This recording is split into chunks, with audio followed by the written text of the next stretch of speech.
Bonjour à tous. Eh bien aujourd'hui, nous allons réaliser l'avant-dernier projet que j'avais prévu, en tout cas.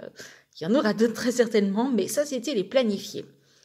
Donc c'est la maison champignon, c'était pour vous montrer un peu tout ce qu'on peut faire avec les bouteilles. Donc là c'est une bouteille type Coca, vous voyez on a gardé le renfoncement plus un bout de la bouteille, comme dans la maison de la forêt. Il n'y a plus qu'à faire avec de la pâte autodurcissante, donc on va la baisser au rouleau et puis on va y faire les trous pour les fenêtres. On y dessinera la porte, tout simplement, on va la graver. Et puis après ce sera que du travail de peinture et de déco. Je vous retrouve après l'encollage.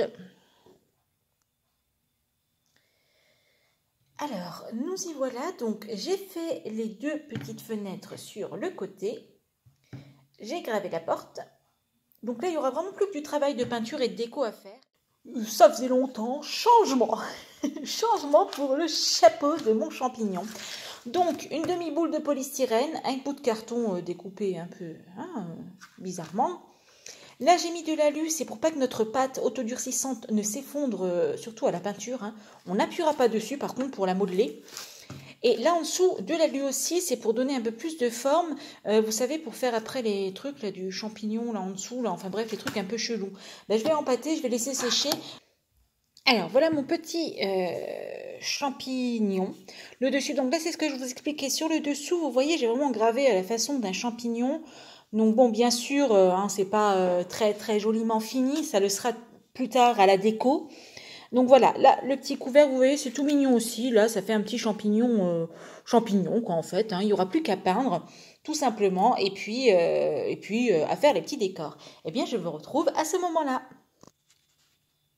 Eh bien, ça y est, la petite maison champignon est réalisée. Donc, vous voyez des petits décors, la mise en peinture, toute simple.